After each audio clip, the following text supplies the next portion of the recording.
إن الحمد لله نحمده ونستعينه ونستغفره ونعوذ بالله من شرور أنفسنا ومن سيئات أعمالنا من يهده الله فلا مضل له ومن يضلل فلا هادي له وأشهد أن لا إله إلا الله وحده لا شريك له وأشهد أن محمدا عبده ورسوله يا أيها الناس اتقوا ربكم الذي خلقكم من نفس واحدة وخلق منها زوجها وبث منهما رجالا كثيرا ونساء واتقوا الله الذي تساءلون به والأرحام إن الله كان عليكم رقيبا يا أيها الذين آمنوا اتقوا الله حق تقاته ولا تموتن إلا وأنتم مسلمون يا أيها الذين آمنوا اتقوا الله وقولوا قولا سديدا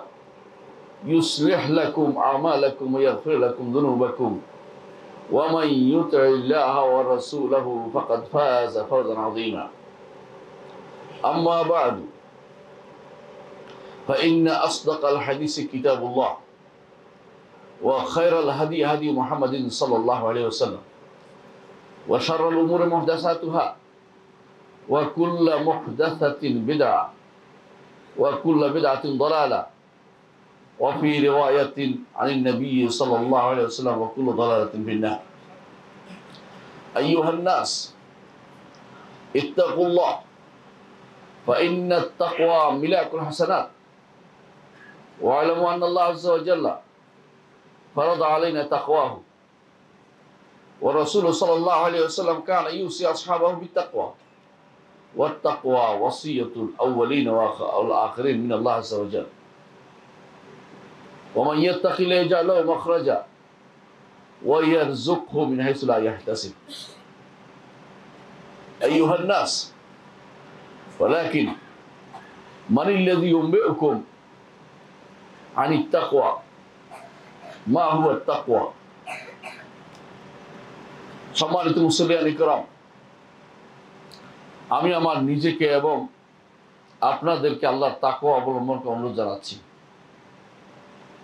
আল্লাহর তাকওয়া যদি থাকে সেই ব্যক্তিকে আল্লাহ তাআলা জান্নাত দিবেন আল্লাহ ঘোষণা করেছেন আল্লাহ তাআলা বলেছেন তিলকাল জান্নাতুল্লাতী নুরিসু মিন ইবাদিনা মান কানা তাকিয়া এই জান্নাতের আমরা ওয়ারিশ করব আমার বান্দাদের মধ্যে হতে তাদেরকে আমরা ওয়ারিশ করব জান্নাতের যাদের তাকওয়া আছে এই তাকওয়ার প্রথম ধাপ হচ্ছে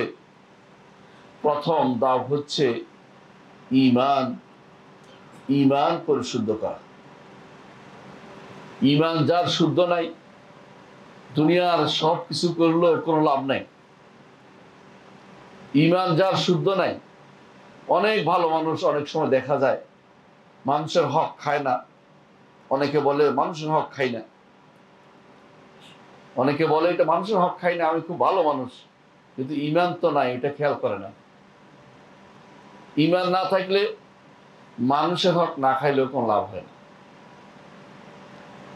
ইউরোপ আমেরিকা হইতে শুরু করে যে সমস্ত দেশ নিজেদেরকে উন্নত দেশ মনে করে অনেকেই নৈতিকতার দিক থেকে হয়তো দেখানোর দিক থেকে বাস্তব বিশ্বাস করি না আমরা দুনিয়ার কোনো স্বার্থের জন্য সেটা করে তারা হয়তো নৈতিকতা দেখাবে আপনাকে কিন্তু তার কোনো লাভ হবে না যে ব্যক্তি ঈমান আনেনি তার নৈতিকতার কোনো মূল্য নেই ঈমানের সাথে নৈতিকতা থাকতে হবে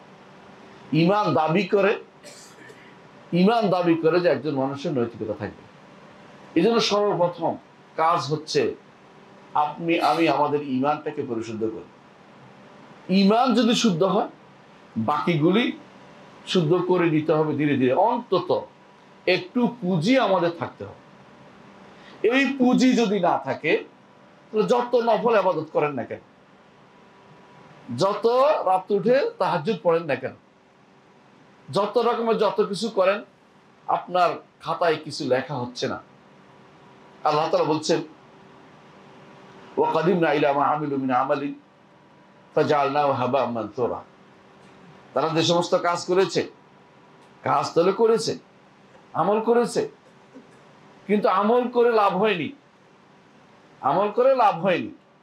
এগুলিকে আল্লাহ তাআলা বিক্ষিপ্ত ধূলিকণায় রূপান্তরিত করে দেন, অর্থাৎ সেগুলো কিছুই পাওয়া যাবে না। কাসারাবিন বিকিয়া, আমালুহুম কাসারাবিন বিকিয়া, তাদের আমল হচ্ছে মরুভূমির মরীচিকার মতো, মনে হবে যেন পানি, যতই কাছে যায় ততই পানি দূরে সরে যায়, পানির নাগাল তারা পায় না কোনোদিনই। আল্লাহর দ্বীন ও শরীয়ত হচ্ছে পানি, আল্লাহর দ্বীন এবং শরীয়ত হচ্ছে পানি।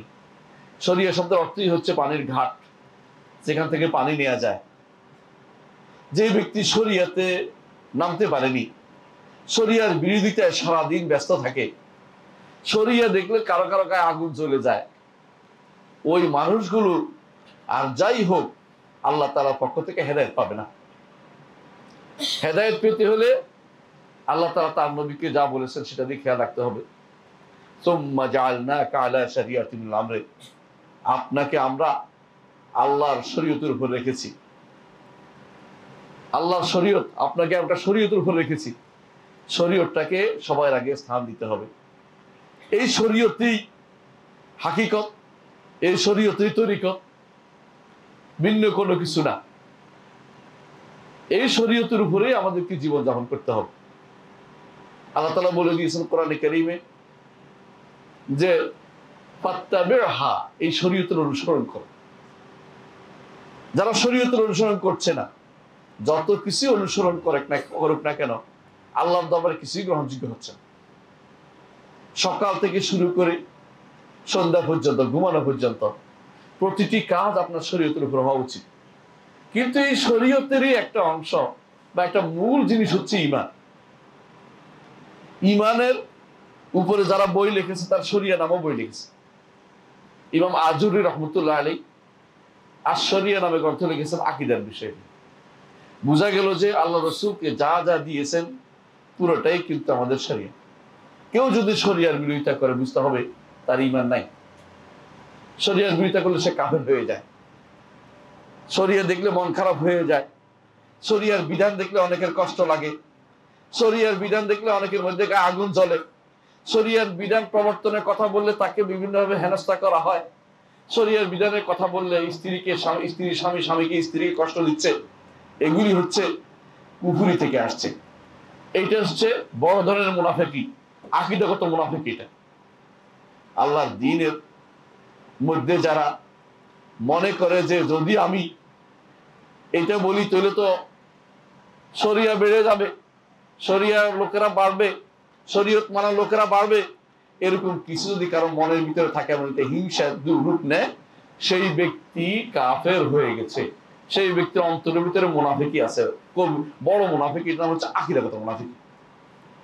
আপনারা জানেন যে আকীদাগত মুনাফিকি হচ্ছে এটা, কেউ যদি, এক নম্বর হচ্ছে কেউ যদি আল্লাহ তাআলা এবং তার রাসূল যা নিয়ে এসেছে, রাসূল যা নিয়ে এসেছে, আল্লাহ রাসূল আল্লাহ তাআলা যা দিয়েছেন, এইটাকে অর্থাৎ শরীয়তটাকে কেউ যদি কোনো অপছন্দ করে, এক, কেউ যদি ঘৃণা করে, দুই, কেউ যদি মনে করে যে আল্লাহ রাসূল যা নিয়ে এসেছেন এর থেকে অন্য কিছু আরো বেশি ভালো, তিন, কেউ যদি মনে করে যে এটাকে যে কোনো মূল্যে অবজ্ঞা করতে হবে, চার, কেউ যদি মনে করে যে শরিয়ার বিরুদ্ধে চললে এটা মজা লাগে তার কাছে।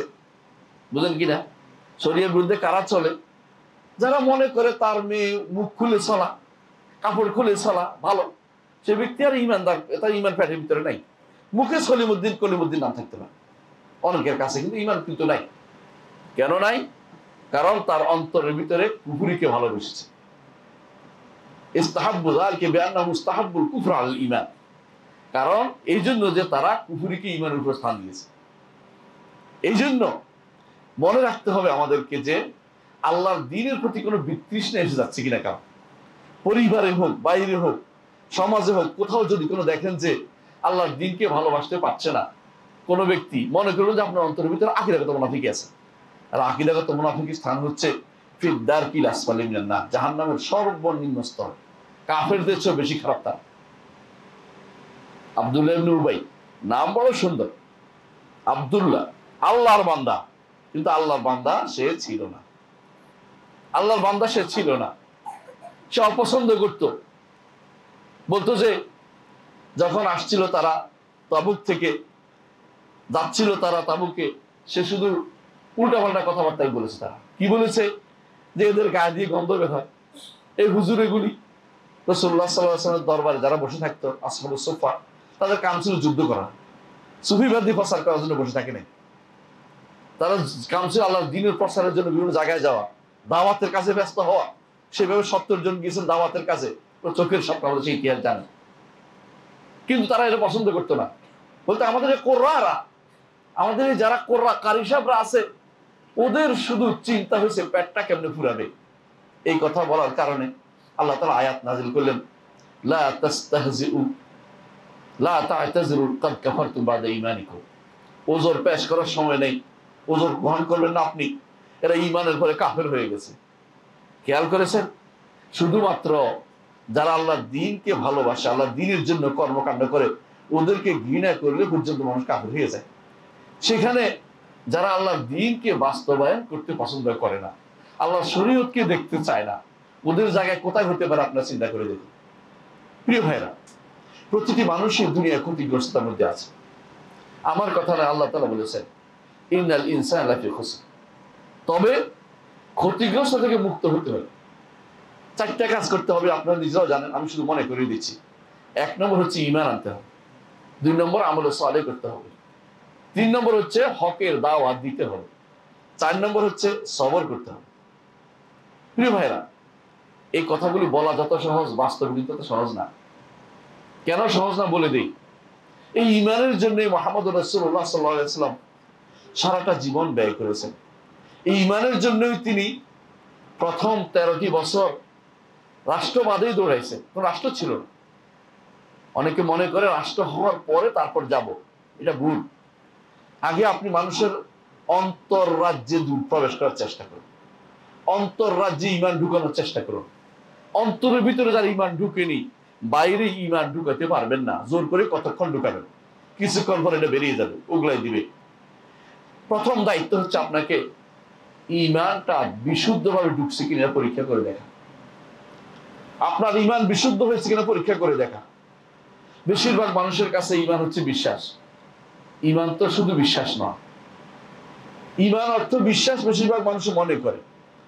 ঈমান শুধু বিশ্বাসের নাম নয়, ঈমান হচ্ছে অন্তরে, মুখে এবং কর্মকাণ্ডে স্বীকৃতি দেওয়া নাম হচ্ছে ঈমান। ঈমান হচ্ছে অন্তরের 2টি আমলের নাম। 1 নম্বর হচ্ছে অন্তরের কথা, সেটা হচ্ছে অন্তরের মধ্যে শাহাদাতু আল্লা ইলাহা ইল্লাল্লাহ ওয়া আন্না মুহাম্মাদুর রাসূলুল্লাহ ধারণ করা। এটা ঈমানের প্রথম কাজ। দ্বিতীয় কাজ হচ্ছে অন্তরে আমল করা। অন্তরের আমল কি? অন্তরের 2টা, একটা বলছি মুখের কথা, একটা অন্তরের আমল। অন্তরের আমল কি? অন্তরের আমল হচ্ছে আল্লাহকে ভয় করা, আল্লাহকে ভালোবাসা, আল্লাহর উপর তাওয়াক্কুল করা, আল্লাহর উপর ভরসা করা, এই এমনকি আল্লাহর সাথে নিজের সম্পর্ক তৈরি করা। এইগুলি হচ্ছে অন্তরের আমল। অন্তরের আমলগুলো আপনাকে আল্লাহ নির্ধারণ যদি না করতে পারেন, তাহলে আপনি শিরক করলেন। মুখে বললেন লা ইলাহা ইল্লাল্লাহ, ভরসা করলেন হুজুরের উপরে, অথবা কোন নেতার উপরে, অথবা গজার মাছের উপরে, তাই না? অথবা এই জাতীয় আরো যারা আছে এগুলোর উপর ভরসা করলেন, আপনি কিন্তু কাফের হয়ে গেছেন। আপনি ঈমানদার নয়। ঈমানদার নয়, অন্তরের আমল করছেন অন্যের জন্য। অন্তরের আমল কার জন্য হতে হবে? আল্লাহর জন্য হতে হবে, আল্লাহর জন্য হতে হবে। 2টা অন্তরের, একটা অন্তরের আমল বলছে, একটা অন্তরের কথা বলছে, 2টাই লাগবে। অন্তরের বিশ্বাস যেটা এর নাম, এই 2টা আপনার লাগবে প্রথমেই। তারপর মুখের 2টা জিনিস লাগবে। মুখের প্রথম কাজ হচ্ছে মুখে আপনি স্বীকৃতি দিবেন আশহাদু আল্লা ইলাহা ইল্লাল্লাহ ওয়া আশহাদু আন্না মুহাম্মাদার রাসূলুল্লাহ। এটুকুই যথেষ্ট না। মুখের আমল আছে। মুখের আমল কি? সুবহানাল্লাহ, আলহামদুলিল্লাহ, আল্লাহু আকবার, লা ইলাহা ইল্লাল্লাহ, লা হাওলা ওয়ালা কুওয়াতা ইল্লা বিল্লাহ, কোরআন তেলাওয়াত, এই জাতীয় এবং কি দ্বীনের পাঠ পঠন সবকিছু মুখের আমল অন্তর্ভুক্ত। এগুলি সব ঈমানের অন্তর্ভুক্ত। তো 4টা জিনিস বলেছি। আর 5 নম্বর জিনিস লাগবে। সেটা কি? সেটা হলো অঙ্গ প্রত্যঙ্গের আমল। অঙ্গ প্রত্যঙ্গের আমল হচ্ছে সালাত, যাকাত, সাওম, হজ, অঙ্গ প্রত্যঙ্গ এবং আর্থিক আমলের সাথে জড়িত, এগুলি সবই একমাত্র আল্লাহর জন্য হতে হবে। এই 5টি জিনিস কোন রকমের ছাড় হয় না। 5টি জিনিসে ছাড় বলতে বুঝাচ্ছি এটা, ছাড় বলতে বুঝাচ্ছি এটা। আপনি হয়তো মনে করতে পারেন কিছু তো হয়েছে, না কিছু হলে হয়নি। অজু করতে গেলে যদি কোনো কেউ হাত ধুলো, মুখ ধুলো, কিন্তু মাথা মশাই করলো, তার অজু যেমন হয় না, ইমানের 5টি অংশ পরিপূর্ণ না পাওয়া গেলে ইমান হয় নাই। হ্যাঁ, কমে যায়, কাফের হয়ে যায় নাই, পার্থক্য এখানে আছে একটুকুই। কিন্তু কোনো কোনো জিনিস চলে গেলে ইমানও চলে যায়। কোনো কোনো চলে যাওয়ার অবস্থা হলে ইমানও চলে যায়। যদি অন্তর থেকে বিশ্বাসের অংশটা চলে যায় এবং অন্তর থেকে ইয়ার অংশটা অন্য কাউকে দেয়া হয়, আমলটা অন্য কাউকে দেয়া হয়, এবং আমলই ভাবে যে আমলটা আল্লাহর জন্য করা, অন্যকে খুশি করার জন্য করছে, ইমান কিন্তু চলে গেছে। ইমান কিন্তু চলে গেছে। ইমান হওয়ার জন্য এই জন্য এই 5টি জিনিসকে যথাযথভাবে জানতে হবে। এই 5টি জিনিসের জন্যই নবীরা এসেছেন। একটু খেয়াল করুন দলিল কোথায় পাবেন। দলিল রাসূলুল্লাহ সাল্লাল্লাহু আলাইহি ওয়াসাল্লাম হাদিস, তিনি বলেছেন আল ঈমান বিদউন ওয়া সিত্তুনা শুবা। ঈমানের রয়েছে 60টি শাখা, 60টি শাখা। তাহলে ঈমান শাখা বিশিষ্ট, শাখাওয়ালা। যে জিনিস কাণ্ড আছে, কাণ্ড কেটে দিলে কমে যায়, আর কাণ্ড বাড়লে সেটা বেড়ে যায়। এই জন্য ঈমান বাড়ে ও কমে। এই জায়গায় হেরে গেছে আপামর গোষ্ঠী আমাদের দেশে। তথাকথিত হুজুররা বলে ঈমান বাড়ে না, কমে না। কেন? তাদের নিকট ঈমান হচ্ছে একক জিনিস, ঈমান ব্যাপক জিনিসের নাম নয়। আর আমাদের নিকট ঈমান হচ্ছে ব্যাপক জিনিসের নাম, অনেকগুলো জিনিস মিলে ঈমান হয়। আর ওরা বলছে ঈমান হচ্ছে শুধুমাত্র অন্তরের বিশ্বাস। ঠিক আছে, এটা ওই ব্যক্তির মতো যে ব্যক্তি বলে আমার কোনো দাঁত টাত মাজি না, কিন্তু আমার দাঁত পরিষ্কার আছে। এরা ঈমানকে কোন রকমের চর্চা করতে চায় না, আমলকে ঈমান অন্তর্ভুক্ত মনেই করে না। এই জন্য দেখেন আপনাদেরই আশেপাশে অমুক শাহ আছে, অমুক শাহ থেকে বের হয়ে এরা রাস্তায় রাস্তায় ঘুরে বেড়ায়। সালাতের কোনো গুরুত্ব নাই, জাকাতের কোনো গুরুত্ব নাই। নিজের পক্ষ থেকে সবচেয়ে বেশি দুর্ভাগ্য ওই ব্যক্তিরা তথাকথিত দর্শন যারা আবিষ্কার করেছে। হ্যাঁ, অমুক দর্শন, শাহজি দর্শন, ওই দর্শন, সেই দর্শন, এই দর্শনগুলি যারা আজ পূজা করছে, দর্শনগুলিকে বড় করে তুলতেছে, দর্শনগুলি শোনার উপযুক্ত মনে করতেছে, ওরা ইসলামের কিন্তু গোড়া কেটে দিচ্ছে। মনে রাখবেন, ইসলাম ছাড়া আর কোনো বিষয়, কোনো জিনিসটা আপনি যদি কোনো মনে করেন যেটাতে একটু ভালো আছে, সঙ্গে সঙ্গে আপনি ঈমান চলে যাবেন। শাইখুল ইসলাম মুহাম্মদ আব্দুর রহমান রাহমাতুল্লাহ আলাইহি জন্য বলেছিলেন, কেউ যদি মনে করে যে খিজিরের দেওয়া শরীয়ত মুহাম্মদ রাসূলুল্লাহ সাল্লাল্লাহু আলাইহি ওয়াসাল্লাম নিয়ে আসা শরীয়ত থেকে উত্তম, বা এটা সেখান থেকে নেওয়া যাবে, সে ব্যক্তি কাফের হয়ে যাবে। খিজির তো একজন নবী ছিলেন বিশুদ্ধ মতে। নবী না হোক, যদি কেউ বলে নবী না, তার সাথে আমি ঝগড়া যাচ্ছি না, কিন্তু তিনি তো আল্লাহর প্রিয় বান্দা ছিলেন, কোনো সন্দেহ নেই।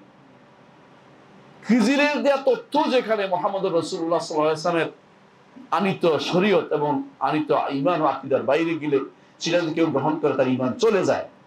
আপনার ঈমান কতটুকু আছে, আপনি কতটুকু গ্রহণ করে নিয়েছেন, অন্তর থেকে কি গ্রহণ করতে পারছেন কিনা, অন্তরকে একবার জিজ্ঞাসা করুন।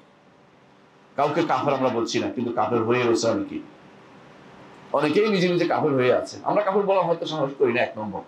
দ্বিতীয়ত বলি না কেন? কারণ কিছু শর্ত এবং কিছু বাধা দূরীকরণ করতে হয়, শর্ত পূরণ করতে হয়। এই জন্য কাউকে তাকফীর করার দায়িত্ব আমাকে দেওয়া হয়নি। কিন্তু আমরা আইনের ব্যাখ্যা দেওয়ার অধিকারী, শরীয়ত পড়েছি বলেই অধিকারী। আইন যেমন কথা বলতে পারে, আইনের কথা সবাই পড়তে পারে, বলতে পারে, পড়াইতে পারে, আমরাও আল্লাহর শরীয়তের কথা বলতে পারি, বলবো। এই কাজ করলে কাফের হবে। এবং কোন ব্যক্তি কাফের হয়ে গেছে নিজে নিজে চিন্তা করে দেখো। আর যদি মনে করেন যে আমার কথা আপনার পছন্দ হচ্ছে না, শরীয়তের কথা পছন্দ হচ্ছে না, আপনি কার কাছে যাবেন সিদ্ধান্ত নিন। আমরা তো আল্লাহর কাছে ফিরে যাব। তার কাছে যাওয়ার আগে তার জন্য আমল করে যেতে হবে। ওই আমলটা করে দেবে যে আমলটা আখিরাতে কাজে লাগবে। কিন্তু এমন যেন না হয়, কুল হাল নাব্বুকুম বিল আখসারিনা আমালা আল্লাযিনা দাল্লা সাইয়ুহুম ফিল হায়াতিদ দুনিয়া ওয়া হুম ইয়াহসাবুনা আন্নাহুম ইহসিনুনা সুন্নাহ।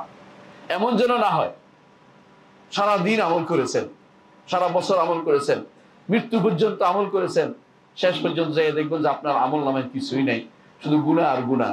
কারণ যা করেছেন যে আল্লাহর দরবারে সেটা একটু গ্রহণ করা হয় নাই। আমিলাতুন নাসিবা তাসলা নারান হামিয়া, আমল করেছে, পিঠ বাঁকা করে ফেলছে, কিন্তু আগুনের মধ্যে জ্বলতে হচ্ছে। তাসলা নারান হামিয়া, জ্বলবে সে উত্তপ্ত আগুনে। কেন? তার ঈমানটা শুদ্ধ হয়নি। আমি অনেককেই বলি, ঈমান শুদ্ধ করার প্রথম কাজ হচ্ছে আল্লাহ সম্পর্কে ঈমানটা শুদ্ধ করা। এই জায়গাতেই সবাই হেরে গেছে। ঈমানের অর্থের ভিতরে যেমন হাসছে, আল্লাহর উপর ঈমান কিভাবে আনতে হবে এতেও হেরে গেছে অনেক মানুষ। ঈমানের আল্লাহর উপর ঈমানের 3টা অংশ আছে। আল্লাহকে রব মানতে হবে, আল্লাহকে রব মানতে হবে। কথায় তো সবাই গান হিসাবে আল্লাহ আমার রব, এভাবে গানও গায় অনেকে দেখি, কিন্তু বাস্তবে কিন্তু আল্লাহকে রব মানার কথাটা একটু কঠিনই আছে। আল্লাহকে যদি রব মেনে থাকে, রব অর্থ কি? তিনি আপনার স্রষ্টা, তিনি আপনার মালিক, তিনি আপনার পরিচালক। যদি তাই হয়ে থাকে রব, তাহলে আপনাকে সৃষ্টি করেছেন আল্লাহ, তারই ইবাদত করতে হবে। আল্লাহ এটাই বলেছেন, ইয়া আইয়ুহান নাস উবুদু রাব্বাকুমুল্লাযী খালাকাকুম ওয়াল্লাযীনা মিন ক্বাবলিকুম লাআল্লাকুম তাত্তাকুন। তাকওয়ার অধিকারী হতে হলে ঈমানদাররা ওই আল্লাহর ইবাদত করে যে আল্লাহ তোমাদেরকে সৃষ্টি করেছেন। আমরা কি আসলে আল্লাহর ইবাদত করছি?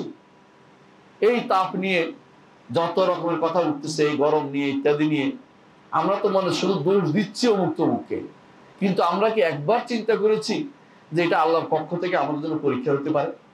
এই পরীক্ষায় আমাদেরকে টিকে যেতে হবে, আমরা যেন তওবা করে ফিরে আসি আল্লাহর দিকে। এটা কি একবার চিন্তা হচ্ছে আমাদের? না। হয়তো কোনোদিন হয়তো দেখবেন কোনো ব্যক্তি দাঁড়িয়ে বলছে যে আমরা গরমকে প্রতিহত করে ফেলেছি। মানে আল্লাহ তাআলা যখন ছাড় দেন তখন মানুষ নিজেকে সেটার ক্রেডিট নেওয়ার চিন্তা ভাবনা করে। বহু মানুষকে আমরা এরকম দেখেছি। করোনা যখন আসছিল সব সে কি কান্না, সে কি অবস্থা, যখন চলে গেল সবাই আমরা প্রতিহত করেছি। আল্লাহর বিরুদ্ধে নামা এর চেয়ে বড় শক্তিশালী কথা কি হতে পারে? প্রতিহত করার কোনো ক্ষমতা কারো থাকলে এতদিনই করতে পারতো। আল্লাহ যখন বৃষ্টি না দিয়েছে ততক্ষণ পর্যন্ত সেটাতে কমে নাই কিছু। মানুষ মুখ দিয়ে যত কথাই বলে এগুলো আল্লাহর কাছে হিসাব দিয়ে করতে হবে। মা ইয়ালফিযু মিন কাওলিন ইল্লা লাদাইহি রাকীবুন আতীদ। আপনি আমি অনেক কথাই বলি, মনে করেন যে সেটা কি আর লেখা হচ্ছে নাকি? না, আল্লাহ বলছে সব লেখা হচ্ছে। আহসাহুল্লাহু ওয়া নাসু, আল্লাহ সেগুলোকে যথাযথ হেফাজত করেছেন। ওয়া নাসুহু, কিন্তু তারা ভুলে গেছে। তারা ভুলে গেছে, কিন্তু এই ভুলে শুধুমাত্র যদি নিজের উপর সীমাবদ্ধ থাকতো সেটা কথা ছিল, কিন্তু এখন তো এই ভুল নিজের উপর সীমাবদ্ধ থাকছে না। অনেকের কথা দ্বারা লক্ষ লক্ষ মানুষ বিভ্রান্ত হচ্ছে, লক্ষ লক্ষ মানুষ নাস্তিকতার দিকে চলে যাচ্ছে। আপনি কি মনে করেন না যে এর বোঝা তাকে বহন করতে হবে? আল্লাহ তাআলা এই জন্য কোরআনে কারীম বলেছেন, ওয়ালা ইয়াহমিলুনা আসকালান ওয়া আসকালাম মা আসকালিহিম। তারা কিছু বোঝা বহন করবে, এর সাথে আরো কিছু বোঝা তারা বহন করবে, কারণ তারা না জেনে অন্যদেরকে পথভ্রষ্ট করে দিয়েছে।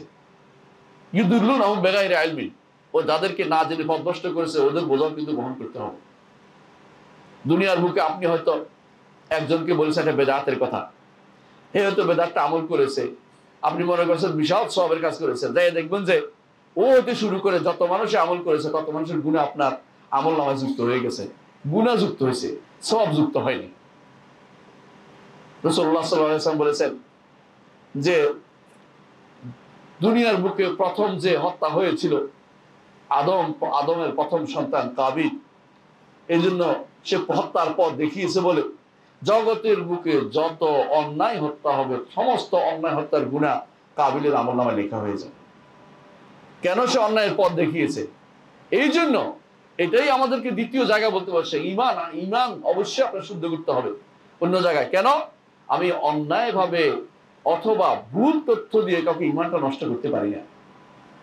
ঈমানটা আমাকে শুদ্ধ করতে হবে। কিভাবে করতে হবে? ঈমানের কথা আমাকে বলতে হবে যে সব ঈমান ব্যাপক জিনিসের নাম, একটা জিনিসের নাম নয়। ব্যাপক জিনিসের নাম একক জিনিসের নাম নয়। রাসূলুল্লাহ সাল্লাল্লাহু আলাইহি ওয়াসাল্লামকে জিজ্ঞাসা করা হয়েছে, ইয়া রাসূলুল্লাহ, কোন আমল সবচেয়ে উত্তম? কোন আমল সবচেয়ে উত্তম? রাসূল বলেছেন, আল্লাহ এবং তার রাসূলের উপর ঈমান আনা। ঈমান আনা তো আমল। রাসূল তাহলে কেন বললেন ঈমান আনা আমল? রাসূল বলছেন, আমি বলছি রাসূল বলছেন ঈমান আনা আমল, আর আপনি বলছেন আমল ঈমানের অংশ না।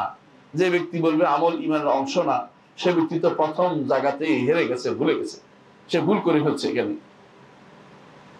আল্লাহকে রব হিসেবে মানতে হবে। আমরা বলছিলাম আল্লাহকে যদি মালিক মানেন, আপনার মালিক কেউ হইতে পারে না, উপরস্থ অফিসার হইতে পারে না, আপনার মালিক কোনো রাজা বাদশাহ হইতে পারে না, আপনার মালিক কিন্তু আল্লাহ। আর মালিকের দাসত্ব করা হচ্ছে মূল এর কাজ, দাসের কাজ।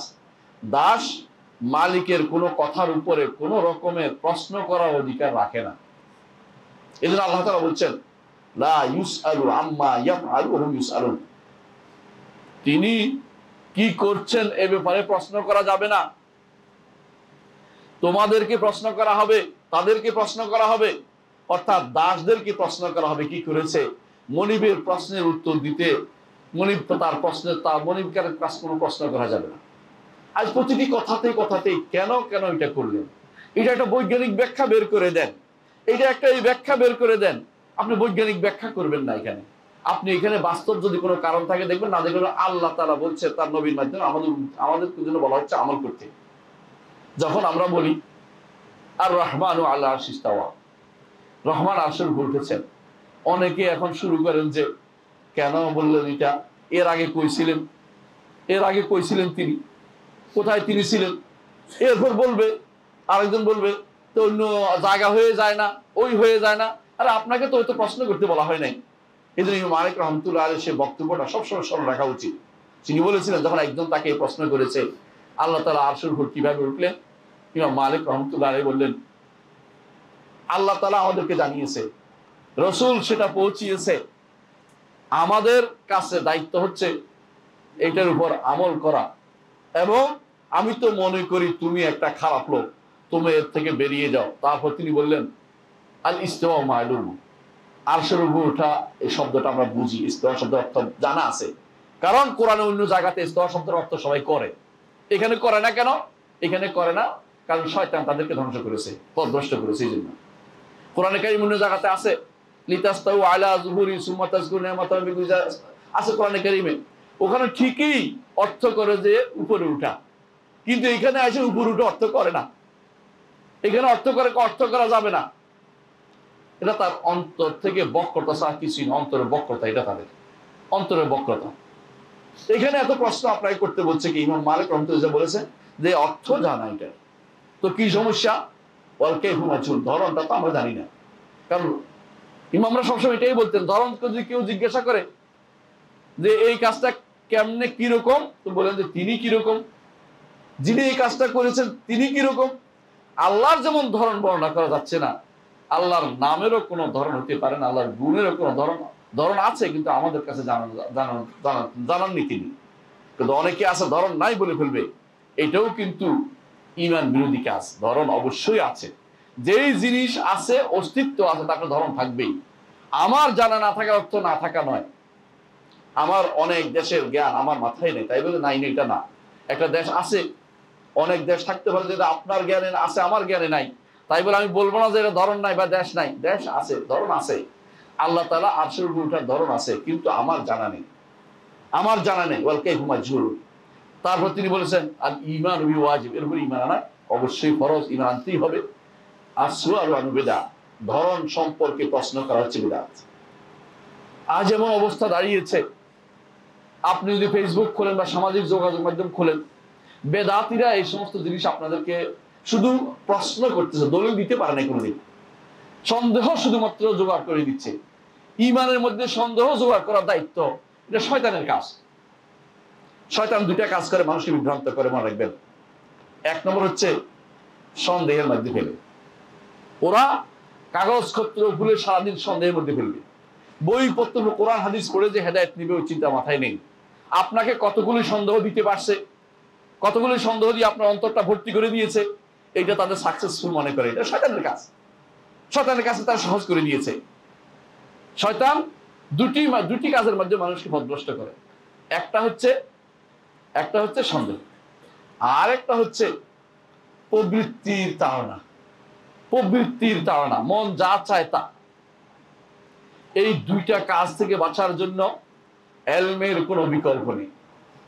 এই দুইটা কাজের চেয়ে বাঁচার জন্য দ্বীনি ইলমের কোনো বিকল্প নেই। আল্লাহ সম্পর্কে সঠিক জ্ঞান এর বিকল্প নেই। আল্লাহ সম্পর্কে সঠিক জ্ঞান কোথায় পাওয়া যাবে? আল্লাহ সম্পর্কে সঠিক জ্ঞান, আল্লাহ যা বলেছেন তাতে পাওয়া যাবে, মুহাম্মদুর রাসূলুল্লাহ সাল্লাল্লাহু আলাইহি ওয়াসাল্লাম যা বলেছেন তাতে পাওয়া যাবে, এবং সাহাবায়ে কেরাম যেভাবে বুঝেছেন সেভাবে পাওয়া যাবে। সাহাবায়ে কেরাম যেভাবে বুঝেছেন সেইভাবে আপনাকে বুঝতে হবে। সাথে সাথে সাহাবায়ে কেরামের সুন্দর অনুসারী যারা, তারা যেভাবে বুঝেছে সেইভাবে আপনাকে যদি কোনো জ্ঞান নেন, ইলম নেন, তাহলে আপনি বুঝতে পারবেন যে কোনটা হক কোনটা না হক। নাহলে আপনি কোনোদিন বুঝতে পারবেন না আপনি কখন যে পথভ্রষ্ট হয়ে গেছেন। ইতিহাস দেখুন একটু, কাছাকাছি ইতিহাস আপনাদের। এ পর্যন্ত যতগুলি ফেরকা বের হয়েছে, যতগুলি পথভ্রষ্ট দল বের হয়েছে, এদের মূল কারণ ছিল তারা নিজেরা বেশি বুঝতে চেষ্টা করেছে। তারা কোরআনের সহজ বুঝটা বুঝে নাই, হাদিসের বুঝটা বুঝে নাই, অথবা হাদিস এবং কোরআন এবং হাদিসের ব্যাখ্যাটা যারা সাহাবায়ে কেরাম করেছেন সেটাকে নিতে তারা চেষ্টা করেনি। তারা নিজেদের মন মতো একটু বোঝার চেষ্টা করেছে। যারাই নিজেদের মন মতো বুঝটা নিবে তারা অচিরেই পথভ্রষ্ট হয়ে যাবে। কারণ এই দিন হচ্ছে ইত্তেবা'র নাম।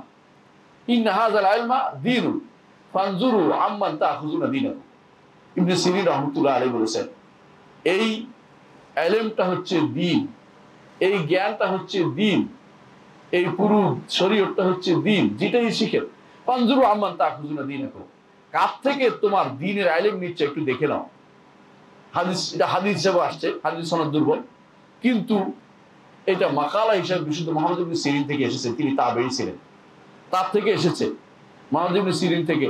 এবং এটা কমপক্ষে ৮-৯ জন তাবেঈ থেকে এসেছে এবং কয়েকজন সাহাবী থেকে দুর্বল সনদে এসেছে এই বাক্যটা। এর অর্থ হচ্ছে আপনি আমি যদি বিশুদ্ধ দ্বীন নিতে হয়, বিশুদ্ধ ঈমান নিতে হয়, তো বিশুদ্ধ লঘুকে খুঁজতে হবে।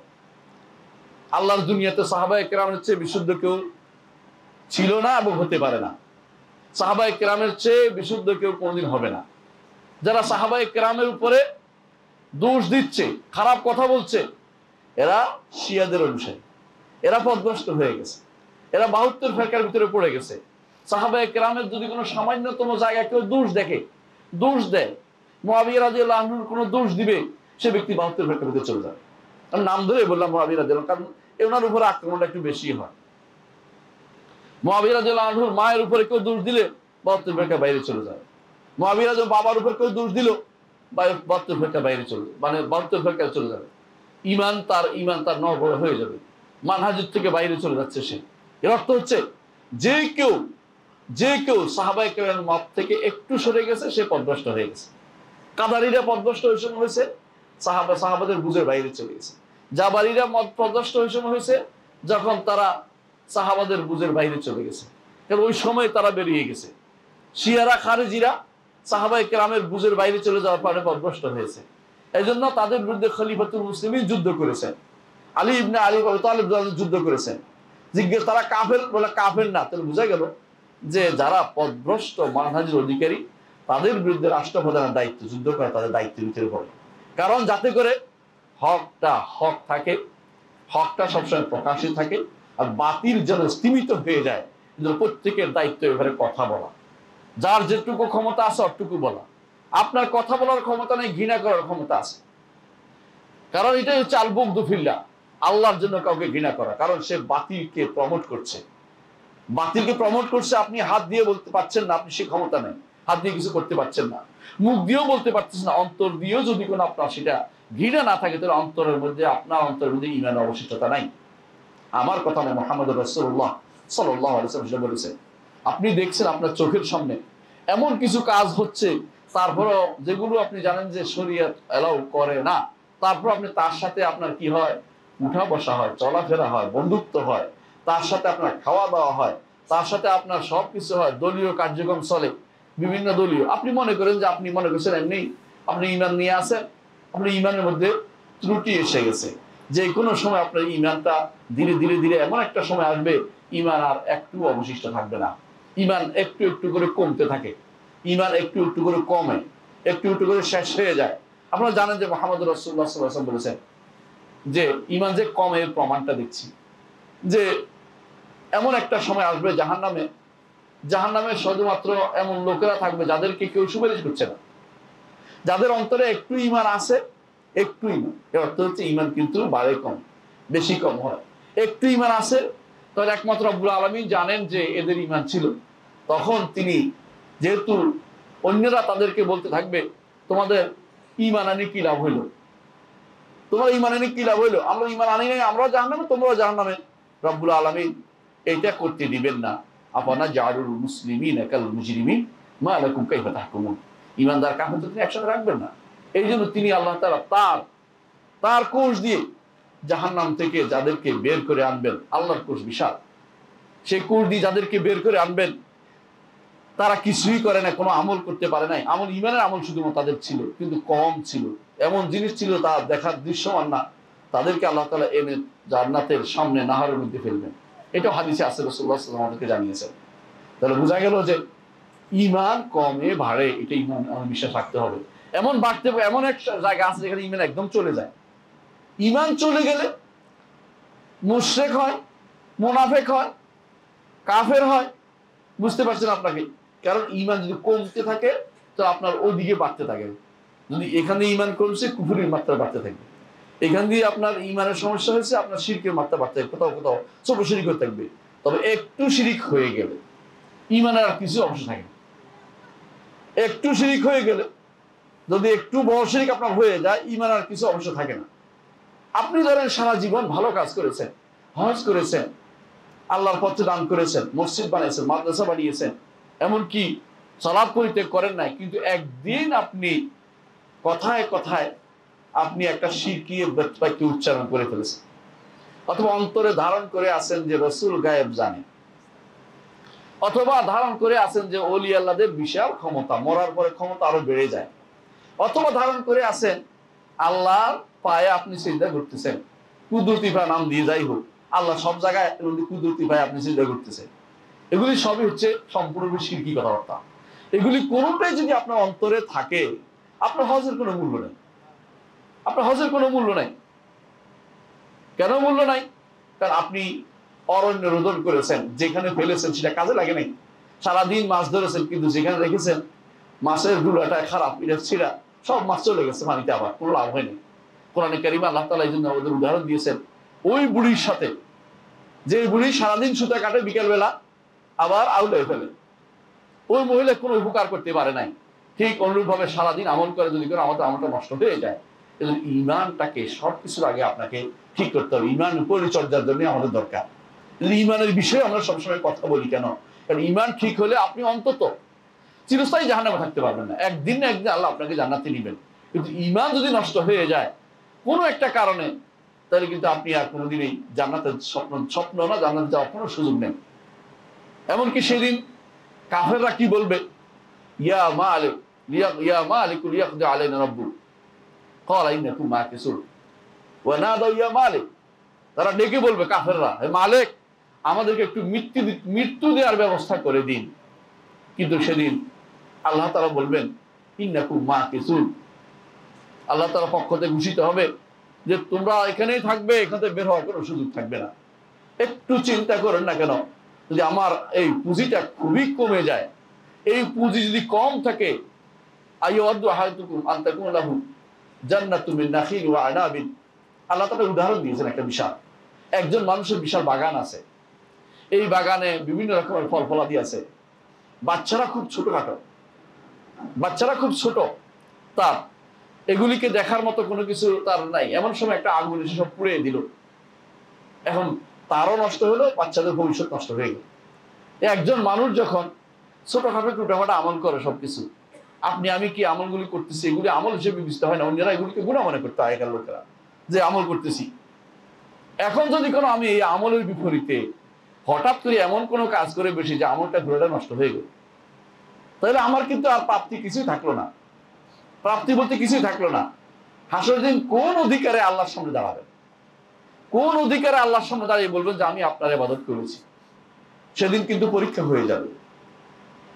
মুহাম্মদুর রাসূলুল্লাহ সাল্লাল্লাহু আলাইহি ওয়াসাল্লাম বলেছেন, আল্লাহ তাআলা হাসরের মাঠে আসবেন, ওই রূপে আসবেন যে রূপে মানুষ তাকে চিনে। লম্বা হাদিসের কিন্তু একটা অংশ বলছি শুধুমাত্র। এসে বলবেন যে তোমরা, আমি তোমাদের রব। যখন বলবেন যে হ্যাঁ আমি তোমাদের রব, ঈমানদাররা তাকে চিনবে মুনাফিকরা তাকে চিনতে পারবে না, বা মুনাফিকরা তাদের সাথে থাকবে। তখন আল্লাহ তাআলা বলবেন যে আমাকে সাজদা করে দেখা। ইয়াউমা ইউকশাফু আন সাকিন ওয়া ইউদআউনা ইলা সুজুদ, তার গোছা উন্মুক্ত করে তিনি বলবেন সাজদা করো। সাজদা করতে পারবে না তারা, পিঠ তাদের গরুর শিংয়ের মতো শক্ত হয়ে যায়, পিঠ বাঁকা করতে পারবে না। ঈমানদারের পিঠ বাঁকা হবে। ঈমানদার আল্লাহর সামনে সেদিন সিজদা করতে পারবে আল্লাহ তাআলাকে সামনে রেখে, কিন্তু তাও আল্লাহ তাআলা পায়ে সিজদা করছেন, এটা বলা জায়েজ নেই। আল্লাহ তাআলার পিণ্ডলির কি উপলক্ষ, পিণ্ডলির দিকে তাকিয়ে তারা সিজদা করবে আল্লাহর নির্দেশকে প্রতিপালনের জন্য। কোরআনে আসছে, যেমন আসছে ইয়াউমা ইউকশাফু আন সাকিন ওয়া ইউদআউ ইলা সুজুদ ফালা ইস্তাতিউ, হাদিসে সেভাবে আসছে, সহিহ মুসলিমের হাদিসে। এবং এটাকে কারা ইগনোর করে? যারা বলে আল্লাহ আসে না, আল্লাহ আসতে পারে না। ওরা আল্লাহকে শিখিয়ে দিচ্ছে আল্লাহ আপনি তো আসতে পারেন না, আপনি ভুল বলেছেন, নাউজুবিল্লাহ। আল্লাহকে কি তারা শিখাতে যায়? আল্লাহ বলছেন তিনি আসবেন হাসরের মাঠ, তারা বলে আপনি আসতে পারবেন, আমার রহমত আসবে। আল্লাহ বলছে তিনি শেষ রাত্রিতে নিকটতম আসমানে নেমে আসেন, শেষ রাত্রি নিকটতম আসমানে নেমে এসে বলতে থাকেন এমন কেউ কি আছে যে আমার কাছে ক্ষমা চাই, আমি তাকে ক্ষমা করে দিব। এমন কেউ কি আছে যে আমার কাছে কোনো কিছু চাইবে, আমি তাকে দিব। এমন কেউ কি আছে যে আমার কাছে দোয়া কবুল হওয়া চাইবে, আমি কবুল করবো। এবার আল্লাহ তাআলা বলতে থাকেন, তারা বলছে না তিনি তো আসেন না, তার নির্দেশ আসে। নির্দেশে কথা বলে? নির্দেশ কি কোনো কথা বলে?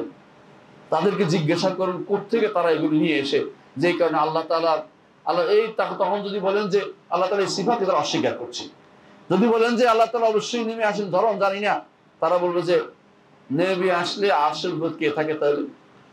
তাহলে সব জায়গাতে তো ঘুরতেছে, পৃথিবী কোন জায়গায় কেমন নামে? মানে তারা এখন ধরন নির্ধারণ চলে গেছে, যেই ধরন নির্ধারণটা নিষিদ্ধ সেটা করেই তারপর নিষেধ করে তারা। প্রথম কাজ হচ্ছে তাদের, বেদাতীদের প্রথম কাজ মনে রাখবেন, সবার আগে তারা সাদৃশ্য দিবে, তাসবিহ দিবে, অর্থাৎ আল্লাহকে সৃষ্টির মতো মনে করবে। দ্বিতীয় কাজ হচ্ছে আবার অস্বীকার করবে।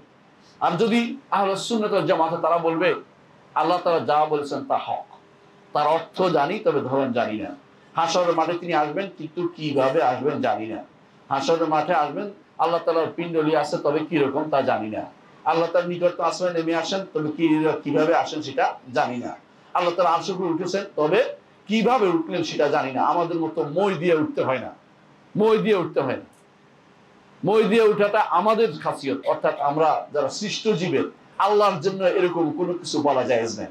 আল্লাহকে অবশ্যই সৃষ্টির বাইরে বিশ্বাস করতে হবে। সৃষ্টির বাইরে শুধু স্রষ্টাই আছেন, সৃষ্টির বাইরে শুধু স্রষ্টাই আছেন। এমন কিছু না, কেউ যদি বলে যে তোরে তো গিরে ফেললো, তাকে তার জায়গা হয়ে গেল, মিথ্যা কথা বলছে, না বুঝার কারণে বলছে। সেটা সৃষ্টি, যা সৃষ্ট কিছু তো সেখানে নাই, তো আপনি কেন, আপনার সন্দেহ আসবে কি জন্য? স্রষ্টা সেখানে, আর সৃষ্টি আমরা, সৃষ্টি ভর্তি, দুনিয়া ভর্তি সৃষ্টি। এই পৃথিবী সহ অনেক কিছু এখন মানুষ সৃষ্টি আবিষ্কার করছে। এই সমস্ত সৃষ্টি কত ক্ষুদ্র রব্বুল আলামিনের হাতে, সেটা আপনারা জানেন, এবং সেটা কোরআনে কারিমে আল্লাহ তাআলা বলেছেন। আল্লাহ সম্পর্কে ঈমান যতক্ষণ আপনার আমার শুদ্ধ না হবে, বাকি আমল করে কোনো লাভ হবে না। প্রথম আমল ঈমানিয়াত, আল্লাহর উপর ঈমানটাকে শুদ্ধ করতে হবে। দ্বিতীয় কাজ হচ্ছে আমলটাকে শুদ্ধ করতে হবে। আমল করে না, আমরা বলি না। দুনিয়ার বহু মানুষ সারাদিন আমল করে যাচ্ছে। আপনি অনেককে দেখবেন আমল করতেছে। আমলের জন্য বিশাল বিশাল বোঝা মাথায় নিয়ে বিভিন্ন জায়গায় ঘুরে বেড়াচ্ছে। আমলের জন্য অনেকে জান দেওয়ার জন্য রাস্তার পাশে দাঁড়িয়ে জীবন দিয়ে দিচ্ছে। আমল করার জন্য মনে করছে বিশাল কিছু করে ফেলতেছে। আমার আমল করার জন্য অনেকে রাস্তার মধ্যে দাঁড়িয়ে আছে, অনেকে নিজেকে রোদের মধ্যে দাঁড় করিয়ে রাখে। অনেকে মনে করে অমুকের খুশি করতে পারলে দুনিয়ার লোক আমল করে যাচ্ছে, আমলের শেষ নাই, জীবন ব্যাপী আমল করে যাচ্ছে। খেয়ে না খেয়ে অনেকে আছে, আপনাদের এলাকায় সবচেয়ে এটা বেশি, যে বেরিয়ে গেছে বাড়ি থেকে, বেরিয়ে যাওয়া আমল। অর্থাৎ যেখানে সেখানে খাবে আর বসবে, সেখানে বসে লাল সালু গায়ে দিবে, মাথায় কিছু একটা দিবে, এরপরে গান গাইবে। এটা হচ্ছে আমল। আমলের জন্য সাধনা করতেছে, তথাকথিত সাধনা। এগুলি আল্লাহর দরবারে গ্রহণযোগ্য না। আমল কি করতে হবে? আমল করতে হবে যে আমলটা মুহাম্মদুর রাসূলুল্লাহ সাল্লাল্লাহু আলাইহি ওয়াসাল্লাম দেখিয়ে দিয়েছেন, যে আল্লাহর সন্তুষ্টি চান, আল্লাহর কাছে আপনি প্রিয় হতে চান, আল্লাহর কাছে সওয়াবের আশা করেন, আল্লাহর কাছে গ্রহণযোগ্যতা আশা করেন, এবং মনে করেন যে আমি ক্ষতিগ্রস্ত থেকে মুক্ত থাকবো, তাহলে মুহাম্মদুর রাসূলুল্লাহ সাল্লাল্লাহু আলাইহি ওয়াসাল্লাম যেই আমল দেখিয়ে দিয়েছেন, ওই আমলের বাইরে অন্য কোনো আমল করতে যাবেন না। অন্য আমল আপনার কোনো উপকার দিবে না। অন্য আমল করে সময় নষ্ট করবেন না। অন্য যে ব্যক্তি বলুক না কেন, ওই ব্যক্তি তো আর রাসূল না। তিনি আপনার প্রিয় পিতা হইতে পারেন, প্রিয় উস্তাদ হইতে পারেন, প্রিয় মাদ্রাসা হইতে পারে, আপনার অনেক কিছু হইতে পারে, কিন্তু মুহাম্মদুর রাসূলুল্লাহ সাল্লাল্লাহু আলাইহি ওয়াসাল্লাম বলে নাই এটাতে কোনো সওয়াব পাবেন না, সওয়াব পাওয়ার কোনো সুযোগ নেই। এই সওয়াব যে ব্যক্তি বলবে, আপনাকে যদি বলা হয় যে আমরা আজ থেকে প্রতিদিন দুপুরবেলা 10টার দিকে 11টার দিকে আমরা সবাই 2 রাকাত নামাজ পড়বো, নামাজ পড়া তো ভালো কাজ, আপনাকে তো প্রলব্ধ করতেই পারে যে আমরা একটা সিস্টেমে আসছি, সবাই মিলে আমরা নামাজটা পড়লাম, কিন্তু আপনি কি মনে করেন যে এটা জায়েজ আছে?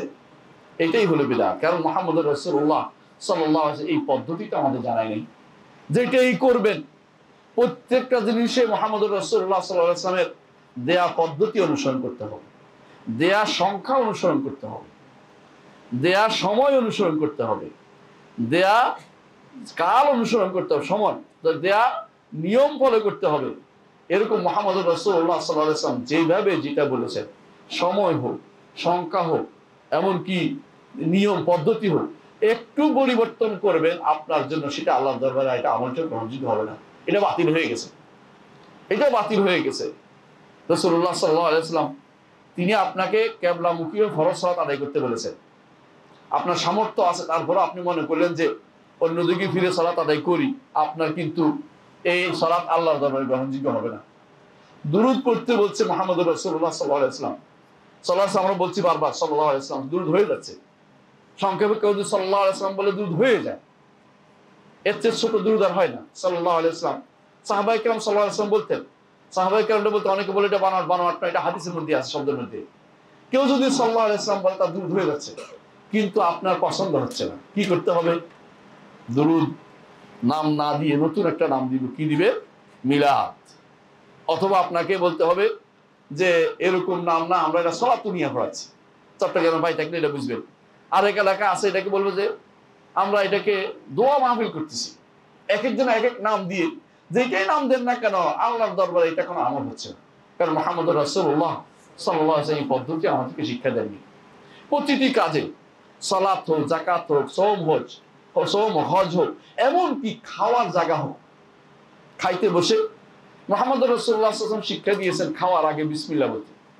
আপনি বলেন বিসমিল্লাহ ওয়া আলা বারাকাতিল্লাহ, এটা কথা তো ভুল না, কথা তো শুদ্ধ, কিন্তু আপনি এটা বলার কারণে মুহাম্মদুর রাসূলুল্লাহ সাল্লাল্লাহু আলাইহি ওয়াসাল্লাম আদর্শ থেকে চ্যুত হয়ে গেছেন, আপনার এটা গ্রহণযোগ্য হয়নি, সওয়াবের জায়গায় গুনাহ লেখা হয়েছে, কারণ আপনি অন্যায় প্রচার করতেছেন।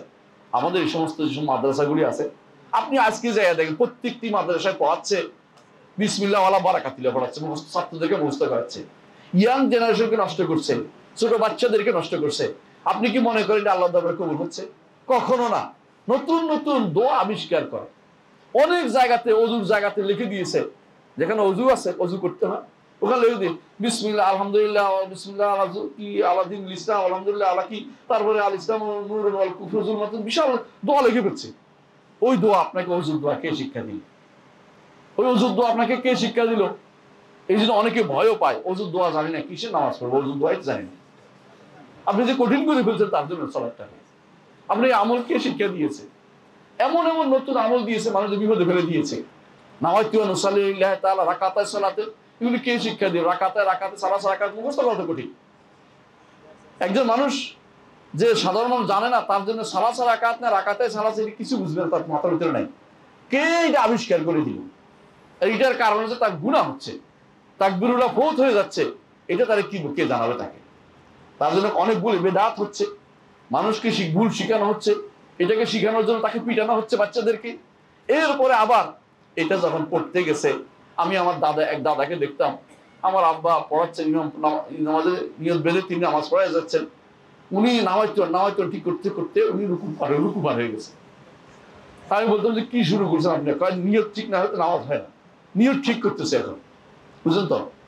অনেকে দেখছি, একজন এরকম আরো মানুষ দেশের বাইরেও দেখছি, বাংলাদেশ সহ থাইল্যান্ডের এক ছেলেকে দেখেছিলাম, সে হাত দিয়ে এরকম করতো, হয় নাই, আবার শুরু করছে, হয় নাই, আবার শুরু করছে, কারণ তার নিয়ত হচ্ছে নিয়ত ঠিক করতে হবে, নিয়ত আসে না, মুখ দিয়ে আসেন, মুখে আর অন্তরে মিলেতেছে সেটা।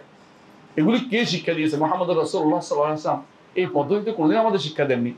তিনি, আপনি তো জানেন যে আপনি কোন সালাতটা পড়তেছেন, এই নির্ধারণ করে মনে মনে, তারপর আল্লাহু আকবার, শেষ। সহজ জিনিসটাকে কঠিন করে ফেলছে। প্রিয় ভাইরা, যেটা বলছিলাম, ঈমান যেমন শুদ্ধ করতে হবে, আমলও শুদ্ধ করতে হবে। এই জন্য রাসূলুল্লাহ সাল্লাল্লাহু আলাইহি ওয়াসাল্লাম তিনি বলেছেন, ইন্নাল্লাহা লা ইয়ানজুরু ইলা সুওয়ারিকুম ওয়ালা ইলা আজসামিকুম ওয়ালাকিন ইয়ানজুরু ইলা কুলুবিকুম ওয়া আমালিকুম। দুটো একসাথে বলেছেন। আল্লাহ তোমাদের সুরত দেখবেন না, চেহারা সুরত কত সুন্দর, হ্যাঁ, এটা দিয়ে জান্নাতে যেতে পারতো, তাহলে কিন্তু আবু লাহাব চলে যেত। আবু লাহাব কেন বলতে জানেন? এত সুন্দর যে আগুনের ফুলকির মতো সুন্দর তার ছিল চেহারা। কিন্তু আবু লাহাব জাহান্নামে আল্লাহ ঘোষণা করে গেছেন, তাব্বাত ইয়াদা আবি লাহাব ওয়া তাব্বা। আবু জাহালের তো রসুল বলেছেন, কিন্তু আবু লাহাবেরটা আল্লাহ ঘোষণা করে দিয়েছেন যে জাহান্নামে যাবে। সুতরাং জাহান্নাম চেহারা সুরত দিয়ে, সুন্দর দিয়ে জান্নাতে যাওয়া যাবে না ততক্ষণ পর্যন্ত আপনার আর বাকিটা শুদ্ধ না হয়। বুঝে আসছে কথাটা? চেহারা সুরত দিকে আল্লাহ তাকান না। নইলে তথাকথিত ব্যবসাগুলো, রাস্তাঘাটে ব্যবসাগিরি করতেছে আর মিশেল স্টার নাম দিচ্ছে, এই মানুষগুলো যারা এই খারাপ কাজগুলো, এগুলো সংস্কৃতি মনে। আর কুষ্টিয়া আপনাদের দেশটা সংস্কৃতির দেশ। কিসের সংস্কৃতি? এখান থেকে যত ওই হারাম গায়িকা বের হচ্ছে, যত এগুলি দিয়ে যুবকদেরকে ধ্বংস করছে, এগুলির একটি অংশ যখন মাথায় ঢুকে, আল্লাহর দ্বীনের একটা অংশ মাথা থেকে চলে যাচ্ছে। কারণ হারাম ঢুকতেছে, তো এটা ব্যারামিটারের মতো, একদিক দিয়ে বাড়লে একদিক কমে যায়। এদিক দিয়ে ইমান যদি কমে, ওদিক দিয়ে কুফরি, শিরিক এবং মুনাফিকি বাড়তেছে, কোনো সন্দেহ নেই। আর আপনাদের এখান থেকে যত বেশি কিছু মানুষ আছে, যত বেশি প্যাট্রোনাইজ করতে পারে, তত তাদের কাছে বেশি খুশি লাগে। আপনাদের এই মসজিদ আজ কুষ্টিয়াতে এখনো হয় নাই। আপনি কি মনে করেন না কুষ্টিয়ার মানুষ সবকে ফকির? কুষ্টিয়ার মানুষ ফকির না। কুষ্টিয়ার মানুষ যদি গানের একটা অনুষ্ঠান হয়, আপনি আজকে দেখবেন যে কুষ্টিয়াতে কয়েক কোটি টাকা পড়ে গেছে, মানুষ এমনি দিয়ে দিছে। কিন্তু আপনাদের মসজিদ হওয়ার জন্য কুষ্টিয়ার মানুষ আসবে না, কারণ ইমানিয়াত কম। যে ইমানের জন্য তাদের সে টান নাই। ইমানের জন্য টান থাকতে হবে আগে, যে আমি আমার রবের কাছে ফিরে যাব। সকালে বিকালে মুহাম্মদ রাসূলুল্লাহ সাল্লাল্লাহু আলাইহি ওয়াসাল্লাম আমাদেরকে দুটি জিনিস শিখিয়ে দিতেন। একটা হচ্ছে যে তার কাছেই আমাদের প্রত্যাবর্তন, রাতের বেলা এটা বলতে হয়। আর তার কাছেই আমরা চলে যাব নুশুর, এটা সকালবেলা বলতে হয়। সকালবেলা আর রাতের দুইটা দোয়ার মধ্যে, ভিন্ন ভিন্ন দুইটা দোয়ার মধ্যে এটা আছে। তাহলে বোঝা গেল যে আল্লাহর কাছে প্রত্যাবর্তন জিনিসটা মাথায় রাখতে হবে আমাকে। আমলের ক্ষেত্রে এমন আমল কেন করি যে আমলটা আমার আখিরাতে বিপদের কারণ হবে? আল্লাহ তাআলা কোরআনে কারীমে যেন বলেছেন, ফাসায়ুনফিকুনাহা সুম্মা তাকুনু আলাইহিম হাসাতান ইয়াউমাল কিয়ামা।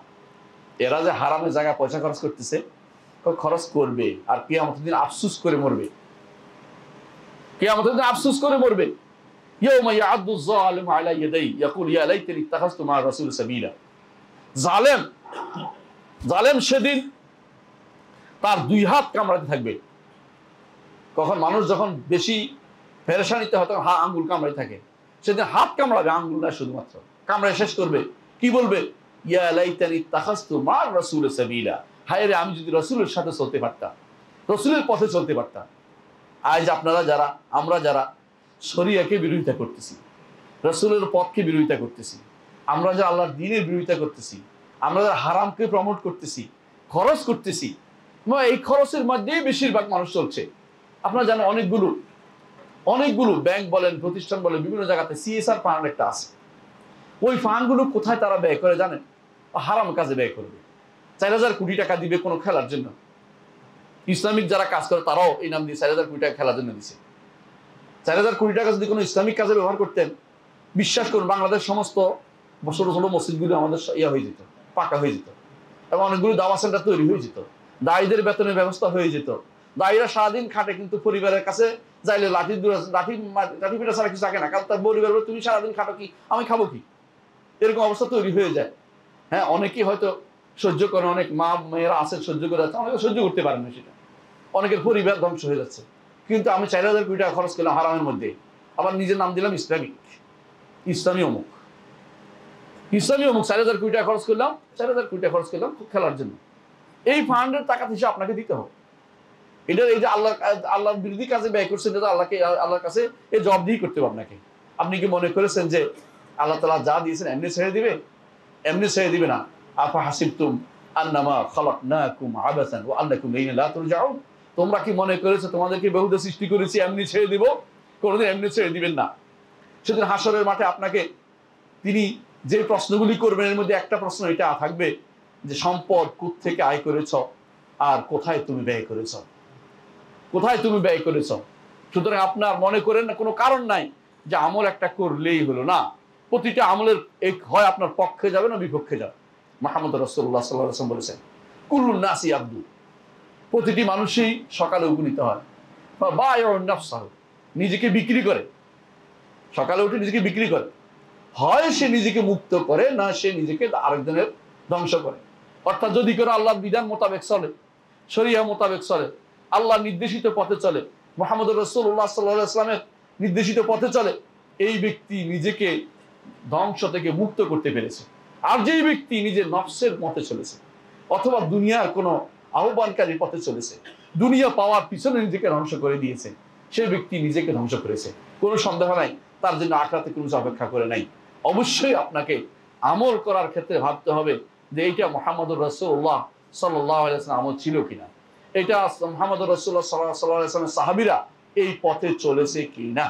আমল অনেকে বানাতে পারে, নতুন নতুন তথ্য বানাও, ব্যাখ্যা দিবে আপনাকে, এমন ব্যাখ্যা যা কোনোদিন আপনিও শুনেন নাই, আপনার বাপদাদারাও শুনে নাই, এমন ব্যাখ্যা নিয়ে আসবে কোরআনে কারিমে। আপনাদের আশেপাশে এমন অনেক বক্তা আছে যারা এমন ব্যাখ্যা দেয় যে ব্যাখ্যা কোনোদিন কেউ করে নাই। বিরোধিতা করার পরে আমার উপর খেপে গেছে, আমার নাকি সে ছাত্র না, আমি ছাত্র দ্বারা বানাইও না। আলহামদুলিল্লাহ, ছাত্র হওয়ার দরকার নেই, শিখতে তো হবে, শিখতে তো হবে, জানার আগে বলার আগে শিখতে হবে। যে কোনো জিনিস বলার আগে যেটা জানতে হবে, না জেনে বলার অর্থ হচ্ছে আপনি আল্লাহর নিষিদ্ধ জায়গায় নাম লেখ। আল্লাহ কি বলেছে, ওয়া আন তাকুলু আলাল্লাহি মা লা তা'লামুন কুল ইন্নামা হারাম রাব্বি আল ফাওয়াহিশা মা যাহারা মিনহা ওয়া বাতান ওয়াল ইসমা ওয়াল বাগিয়া বিগাইরিল হাক্ক ওয়া আন তুশরিকু বিল্লাহি মা লাম ইউনাজ্জিল বিহি সুলতানা ওয়া আন তাকুলু আলাল্লাহি মা লা তা'লামুন। পাঁচটি জিনিস আল্লাহ নিষেধ করেছেন, পাঁচটি জিনিস কঠিনভাবে নিষেধ করেছেন। একটি হচ্ছে কি আল ফাওয়াহিশ মা যাহারা মিনহা ওয়া বাতান, অশ্লীলতা, যা প্রকাশিত হয়েছে যা অপ্রকাশিত রয়ে গেছে। যত রকমের অশ্লীলতাকে আল্লাহ তাআলা নিষিদ্ধ হারাম করেছেন, এটা করা যাবে না। অশ্লীলতা কিভাবে হয়, হাতের মুঠোর যেটা আছে, প্রত্যেকের হাতের মধ্যে মুঠো ফোনটা, এটা এখন অশ্লীলতার সবচেয়ে বড়, এটা অশ্লীলতার সবচেয়ে বড় মাধ্যম, এটা দিয়ে অশ্লীলতা ছড়িয়ে পড়ে। যদি আপনার দাওয়াতের মতো যোগ্যতা না থাকে, দয়া করে বাটন সেট কিনুন, কোনো দরকার নেই আপনার ফেসবুকে সময় দেওয়া, ফেসবুকটা বন্ধ করে দিন, কোনো উপকার করবে না ফেসবুক। যদি দাওয়াতের সময় দিতে পারেন, দাওয়াতের শুধুমাত্র তুলে দিবেন, এমনভাবে করবেন যাতে আপনার এখানে খারাপ কিছু না আসে এবং আপনার এটা দেখে কেউ বিভ্রান্ত না হয়, ক্ষতিগ্রস্ত না হয়। এটা ভালো করে দেখতে হবে আপনাকে আগে, সবার আগে বাদ দিয়ে দেন, কোনো সমস্যা নেই। এগুলি বহুত আগে বাদ দিতাম যদি মাত্র দাওয়াতের ইচ্ছা আমাদের না থাকতো, তাহলে বহু আগে বাদ দিয়ে দিতাম, কিন্তু দাওয়াতের কারণে আমাদেরকে থাকতে হচ্ছে এই ময়দানে। এই ময়দানে যত বেশি দাওয়াত নিয়ে যাবেন, বাতিল তত বেশি পালাতে থাকবে। কিন্তু দাওয়াত দিতে যাইয়া নিয়ে ফেলবেন না দাওয়াতটা, দয়া করে আরেকজনের দাওয়াতটা নিয়ে ফেলবেন না। বিভিন্ন রকমের দাওয়াত বের হয়েছে, দেখতে তো মনে হয় একেবারে ফেরেশতা, কিন্তু তিনি দাওয়াত দিচ্ছেন কুফরির, শিরকের। তিনি দাওয়াত দিচ্ছেন, তিনি হয়তো দেখবেন যে সারা বছর রোজা রাখতেছে অথবা বিশাল বিশাল কথা বলতেছে, তিনি দাওয়াত দিচ্ছেন যে হাসরের মাঠে তিনি জাহাজ নিয়ে আসবেন। ওই দাওয়াত তো গ্রহণ করা যাবে না, ওই দাওয়াতের ব্যক্তি পিছনে চলা যাবে না, ও তো মিথ্যা কথা বলছে। কারণ তিনি একসময় জাহাজে চলতেন, পানির জাহাজে, এখন তো গাড়ি যায় ওই এলাকায়, এখন বোধহয় গাড়ি নিয়ে আসতে হবে, এরপরে কেউ যেন হেলিকপ্টার নিয়ে আসবে। এই জাতীয় মানুষ তো অভাব নাই, এই জাতীয় মানুষের যে দাওয়াত দিচ্ছে এগুলিও দাওয়াত হচ্ছে। দাওয়াতের জায়গাটুকু আমাদের চিন্তা, কিসের দাওয়াত আপনি দিবেন। এই জন্য 3 নম্বর কাজ হচ্ছে দাওয়াত দেওয়ার কথা, ওয়াতাওয়াসাউ বিল হাক্কি, বিশুদ্ধ দাওয়াত দিতে হবে, বিশুদ্ধ দাওয়াত দিতে হবে। দাওয়াত কোনো মতো দিলে হয় না, আপনি ভুল যেটা জানেন না এটা দিবেন না। এই জন্য আল্লাহ তাআলা কোরআনে কারীম বলেছেন আলা বাসীরাতিন, আমি এবং আমার অনুসারীরা, কুল হাযি সাবিলি আদউ ইলাল্লাহি আলা বাসীরাতিন আনা ওয়া মান ইত্তাবা'আনি, অর্থাৎ মুহাম্মদ সাল্লাল্লাহু আলাইহি ওয়াসাল্লামকে বলতে বলেছেন যে আমি মুহাম্মদ এবং আমার অনুসারী যারা আছে তারা বাসীরা, জেনে বুঝে তারপরে সত্যটা শুধুমাত্র দাওয়াত দেয়। শুধু দাওয়াত একটা দিলেই হয় না, এরকম দাওয়াত দিলে আমরা বহু আগে পথভ্রষ্ট হয়ে যেতাম, এরকম দাওয়াত নিলে আমরা বহু আগে কাদিয়ানি হয়ে যেত, কেউ এটা হয়ে যেত। হাদিস অস্বীকারী গোষ্ঠী এখন বেড়ে গেছে এই দাওয়াতের। আচ্ছা, আপনি আশ্চর্য, সুন্দর করে বললে এমন ভাবে আপনাকে ধোকা দিবে, এরা হাদিস অস্বীকারী আগে থেকেই কাফের, এখন আরো কাফের হচ্ছে, মানুষদেরকে কাফের বানাই করতেছে। কারণ হাদিস অস্বীকার কাফের। মুহাম্মদুর রাসূলুল্লাহ সাল্লাল্লাহু আলাইহি ওয়াসাল্লাম একটা হাদিস অস্বীকার করলে যে কাফের হয়, শত শত হাদিসের অস্বীকার, তারা কত রকমের কাফের হবে আপনার বলে। একটা হাদিস জেনে শুনে অস্বীকার করে সে কাফের হয়ে যাবে, আমার কথা নয়। আল্লাহ তাআলা কোরআনে কারীম বলে দিয়েছেন ফালা রাব্বিকা লা ইউমিনুনা হাত্তা ইউহাক্কিমুকা ফীমা শাজারা বাইনাহুম সুম্মা লা ইয়াজিদু ফি আনফুসিহিম হারাজাম মিম্মা কাদাইতা ওয়া ইউসাল্লিমু তাসলিমা। এই আয়াতের ব্যাখ্যা দয়া করে পড়বেন প্রত্যেকটি মানুষ, এই আয়াতের ব্যাখ্যা পড়বেন, এই আয়াতের অর্থ পড়বেন। শাইখুল ইসলাম মুহাম্মদ বিন আব্দুল ওয়াহাব রাহমাতুল্লাহ আলাইহি কিতাবুত তাওহীদের মধ্যে আয়াত এনেছেন, বারবার তিনি ব্যাখ্যা দেখিয়েছেন এবং আমাদের শেখ সেগুলি ব্যাখ্যা করে জানিয়েছেন। একটা ঈমানদার মানুষ কখনো মুহাম্মদুর রাসূলুল্লাহ সাল্লাল্লাহু আলাইহি ওয়াসাল্লামের পথের বাইরে দাওয়াত দিতে পারে না। তিনি যেই পদ্ধতি আছেন সেই পদ্ধতি, নতুন পদ্ধতি আবিষ্কার দরকার নেই।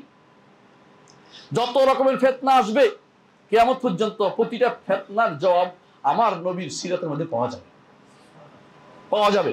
আপনি এখন চিন্তা করুন, এখন যে ফিতনা সারা দিনে গড়িয়েছে, রাসূলুল্লাহ সাল্লাল্লাহু আলাইহি ওয়াসাল্লাম যখন দাওয়াত দিয়েছেন তখন কি এর চেয়ে খারাপ ছিল না? আরো খারাপ ছিল। কিন্তু রাসূল কি তখন কি করেছেন? সেখানে তাওহীদের দাওয়াত দিয়েছেন, ঈমানের দাওয়াত দিয়েছেন। এখন আমরা যদি তাওহীদ ঈমানের দাওয়াত দেই, অনেকের কাছে আগুন লেগে যায়, কবি তো আসেন এখনো বহুত দিন ফুরাত। তো আমরা এখন কিছুক্ষণের মধ্যে ক্ষমতায় যেতে চাচ্ছি, কিছুক্ষণের মধ্যে আমরা এই করতে চাচ্ছি, ওই করতে চাচ্ছি। এগুলি হচ্ছে স্বপ্ন, দিবা স্বপ্ন, এগুলি বাস্তবায়িত হওয়ার মতো না। মুহাম্মদুর রাসূলুল্লাহ সাল্লাল্লাহু আলাইহি ওয়াসাল্লাম যেই পদ্ধতিতে আপনাকে লিখেছেন সেই পদ্ধতি দাওয়াতের ব্যবস্থা করেন। আপনার দাওয়াতের পদ্ধতি ভুল হচ্ছে। 4 নম্বর যে কাজটা করতে হবে, আমি আমার বক্তব্য শেষ করব। 4 নম্বর কাজ হচ্ছে যে সবর এখতিয়ার করতে হবে। দাওয়াতের ক্ষেত্রে সবচেয়ে বেশি সবর করে সালাফিরা, আলহামদুলিল্লাহ। সালফে সালেহ অনুসারীরা বেশি সবর করে। অন্যরা কি করে? সুযোগ বুঝে রং পাল্টায়। আপনি বহু মানুষকে দেখবেন এখন রং পাল্টানো অবস্থায় আছে। এমন জায়গায় আপনি কি রে তুমি এখানে কেন? এখন সমস্যা, এই জন্য ওখানে গেছে। কিন্তু সালাফিরা আলহামদুলিল্লাহ ঈমানের উপর টিকে থাকার জন্য তারা সব রকমের ত্যাগ স্বীকার করতে রাজি হয়। এটা করেছে মুহাম্মদুর রাসূলুল্লাহ সাল্লাল্লাহু আলাইহি ওয়াসাল্লামকে অনুসরণ করে, এটা করেছে তারা সাহাবায়ে কেরামকে অনুসরণ করে। তাদের মধ্যে এই জাতীয় দুনিয়ার প্রীতি অথবা দুনিয়ার কোনো অবস্থাকে বেঁধে পরিবর্তন তাদের মধ্যে ছিল না। এমনকি কোন সাহাবী যদি কোনো কারণে জোর করা হয়তো, তিনিও এসে রাসূলের কাছে বলতেন, ইয়া রাসূলুল্লাহ, আমাকে জোর করে এটা করানো হয়েছে। রাসূল তখন বলতেন যে জোর আল্লাহ তাআলা আয়াত নাযিল করে বলে দিয়েছেন, ইল্লা মান উকরিহা ওয়া কলবুহু মুতমাইন্নুন বিল ঈমান। ঈমান জোর করে ঈমান সমস্যা নেই, কিন্তু ইচ্ছাকৃত যেন না হয়, অন্তর ইচ্ছাকৃত যেন অন্তত আল্লাহ এবং তার রাসূলের শরীয়তের বিরুদ্ধে কোনো কিছু না হয়। প্রিয় ভাইরা, এই জন্য ঈমানিয়াতের উপর টিকে রাখতে হবে। এই সবর আপনার লাগবেই। সবরের একটা প্রকার হচ্ছে, অনেকে আছে সবর এখতিয়ার করতে গেলে প্রথমে তার মধ্যে বিরক্তি এসে যায়, এটা কিন্তু কুফরি, সাখত, আল্লাহর উপর রাগ হওয়া যাবে না। আল্লাহ তাআলা যে কোনো অবস্থায় বলতে হবে কি, কাদ্দারাল্লাহু মা শা ফাআল। আল্লাহ তাআলা এটাই তাকদীর রেখেছেন, আল্লাহ যা চেয়েছেন সেটা হচ্ছে। এটা হলো কোন জায়গাতে, যেখানে বিপদের জায়গা, গুনার জায়গাতে এটা বলা যাবে না। গুনার জায়গাতে বলতে হবে রব্বানা যালামনা আনফুসানা ওয়া ইল্লাম তাগফির লানা ওয়া তারহামনা লানাকুনা মিনাল খাসিরিন। সবরের এটা নিয়ম। তাহলে সবর করতে প্রথমে কোনো রকমের বেজার পথ অনুসরণ করা যাবে না, আল্লাহ বিরোধী কিছু বলা যাবে না। এই জন্য সকালে যে দোয়া, বিকেলে যে দোয়া, সালাতের পরে দোয়ার মধ্যে এটাও আছে, সেটা কি, আল্লাহ আমাকে সহযোগিতা করুন, আমি যেন আপনার রিদা বিল কাদা ওয়া আসালুকা রিদা বাদাল কাদা, আপনি যে কোনো ফয়সালা আমাকে দিবেন, আমি আপনার কাছে চাচ্ছি আপনি যেন আমাকে এইটার জন্য একটা সন্তুষ্টির ব্যবস্থা করে দেন। এই জন্য ঈমানদারের 3 নম্বর কাজ হচ্ছে, সবরের 3 নম্বর কাজ হচ্ছে সন্তুষ্টি। 1 নম্বর বলছি আল্লাহ বিরোধী কথা বলা যাবে না। 2 নম্বর হচ্ছে সবর এখতিয়ার করতে হবে, সবর হতে কারো কাছে না বলা, অভিযোগ না দেয়া কারো কাছে। হ্যাঁ, অভিযোগ ওইখানে দিতে পারবেন যেখানে প্রতিকার পাবেন, যেখানে প্রতিকার পাবেন না সেখানে শুধু শুধু বলে কোনো লাভ নাই, আল্লাহর বিরুদ্ধে বলা হয়ে যাবে, আল্লাহর বিরুদ্ধে বলা যাবে না। 3 নম্বর হচ্ছে রেদা, আল্লাহ আপনি আমার জন্য যে ফয়সালা করেছেন সেটা আমি খুশি। রাসূলুল্লাহ সাল্লাল্লাহু আলাইহি ওয়াসাল্লাম তার সন্তানকে কোলে নিয়েছেন, তার সন্তানের রূহ চলে যাচ্ছে, চোখ দিয়ে পানি পড়ছে, আর বলছেন আল্লাহ আপনি নিয়ে আপনার অসন্তুষ্ট এমন কিছু আমি বলবো না, ইব্রাহিম তোমার জন্য তো আমার অন্তর কাঁদছে। তার চোখ দিয়ে পানি পড়ছে। সাহাবায়ে কেরাম বললেন যে ইয়া রাসূল, আপনার চোখ দিয়ে পানি পড়ছে? বলে হ্যাঁ, এটা তো রহমত, এটা তো বন্ধ হবার কথা নয়, এটা তো অটোমেটিক হবে, কিন্তু আমার রবের বিরোধী হবে এমন কিছু কথা আমি কোনদিন বলবো না। আর 4 নম্বরটা হচ্ছে, যদি এই অবস্থায় আপনি সর্বাবস্থা আল্লাহ শুকরিয়া আদায় করতে পারেন, তাহলে রাসূলুল্লাহ সাল্লাল্লাহু আলাইহি ওয়াসাল্লাম আদর্শকে আপনি বাস্তবায়ন করেন। তিনি বলেছেন একজন ঈমানদারের ভালো পাইলে তো আলহামদুলিল্লাহ বলবে, আর যদি খারাপ কিছু পাই বলে আলহামদুলিল্লাহ আলা কুল্লি হাল, সর্বাবস্থা আমার রবের প্রশংসা করছি আমি। এই জন্য ঈমানদারের কোনো অবস্থা কোনো কিছুই খারাপ নাই। আজাবান লিআমরিল মুমিন দাহরুহু কুল্লুহু খায়র, ইন আসাবাতহু সাররা শাকারা ফাকানা লাহু খায়রান ওয়া ইন আসাবাতহু দাররা ফাসাবারা ফাকানা লাহু খায়রান। এই হাদিসটিও আপনারা পড়বেন, রিয়াদুস সালিহিনে আছে, অর্থ বুঝবেন ইনশাআল্লাহ। খুবই গুরুত্বপূর্ণ যে একজন ঈমানদার ঈমানকে টিকিয়ে রাখবে এবং সবর এখতিয়ার করবে, আমল টিকিয়ে রাখবে, সবর এখতিয়ার করবে, দাওয়াতের পথে সবর করবে এবং সবরের জন্য সবর করবে, অর্থাৎ আল্লাহকে খুশি করার জন্য যে আমি সবর এখতিয়ার করব। তবে কোনোদিন ঈমানদার খারাপ কিছু চাইবে না, সবসময় আল্লাহর কাছে নিরাপত্তা চাইবে। যদি এসে যায় তখন সবর করবে। তবে এটা কোনোদিন কেউ যেন না চায় আল্লাহ অনেক বিপদ দেন, না আমি সবর করতে যেন পারি, এটা কোনোদিন কেউ করতে পারবে না। মুহাম্মদ রাসূলুল্লাহ সাল্লাল্লাহু আলাইহি ওয়াসাল্লাম একজনকে বলছে তোমার অবস্থা তো খুবই খারাপ, বলে হ্যাঁ, আল্লাহ যেন আমাকে বিপদ দুনিয়া দিয়ে দেখো, তুমি এটা করতে পারবে না, সাল্লাল্লাহু আলাইহি, আল্লাহর কাছে নিরাপত্তা চাও। ঈমানদার সবসময় নিরাপত্তা চাইবে, সকাল বিকাল নিরাপত্তা চাইবে আল্লাহর কাছে। আল্লাহুম্মা ইন্নী আসআলুকা আল-আফওয়া ওয়াল আফিয়াতা ফিদ দুনিয়া ওয়াল আখিরাহ। আল্লাহুম্মা ইন্নী আসআলুকা আল-আফওয়া ওয়াল আফিয়াতা ফিদ দীনি ওয়া দুনিয়ায়া ওয়া আহলি ওয়া মালি। আল্লাহুম্মা আস্তুর আওরাতি ওয়া মান আওরাতি। সকাল বিকাল দোয়াগুলো কেন করেন? অর্থটা একটু বোঝার চেষ্টা করেন। আল্লাহ আমাদের বুঝার তৌফিক দান করুন। আকুলু কওলি হাযা ওয়া আস্তাগফিরুল্লাহ লি ওয়া লাকুম ওয়া লিসাইরিল মুসলিমিন ফাস্তাগফিরুহু ইন্নাহু হুয়াল গফুরুর রাহিম। ইন্নাল হামদালিল্লাহ নাহমাদুহু ওয়া নাস্তাঈনুহু ওয়া নাস্তাগফিরুহু ওয়া নাউযু বিল্লাহি মিন শুরুরি আনফুসিনা ওয়া মিন সাইয়্যাতি আমালিনা। মান ইয়াহদিহিল্লাহু ফালা মুদিল্লা লাহু ওয়া মান ইউদ্লিল ফালা হাদিয়া লাহু। ওয়া আশহাদু আল লা ইলাহা ইল্লাল্লাহ ওয়াহদাহু লা শারীকা লাহু ওয়া আশহাদু আন্না মুহাম্মাদান আবদুহু ওয়া রাসূলুহু। সম্মানিত মুসলিম ইকরাম, বলছিলাম এমন কোনো কিছু যেন না হয় যাতে আমাদের দুনিয়ার জীবনটা ব্যর্থতায় পর্যবসিত হয়ে যায়। আর 4টি কাজ করলে আমরা এই ব্যর্থতা থেকে মুক্তি পেতে পারি। 4টি কাজের কথা বলেছি। ঈমান, তাও বিশুদ্ধ ঈমান, বিশুদ্ধ আমল, বিশুদ্ধ দাওয়াত এবং বিশুদ্ধ পদ্ধতিতে সবর করা। এই 4টা জিনিসের কথা আমি আগে বলেছি। অনেকের কাছে যখন আমরা বলি সহি কথাটা বলি, অনেকের গল্প কষ্ট লেগে যায়। সহি কেন বলে? কষ্ট লাগার জন্যই তো বলি। আপনার কষ্ট লাগবে যাতে আমি সহিতে ফিরে আসতে পারি। অনেকে মনে করেন সহি আকিদার কথা বললো, অমুক দলের কথা বলুন না কেন, এগুলি পথভ্রষ্টতা মনে রাখবেন। সহি আকিদা বলুন, আপনি ওইটাও বলেন, আপত্তি নেই। সহি আকিদা বলতে পারবেন না, এটা কে বলছে আপনাকে? আকিদা সহি করতে হবে আপনাকে।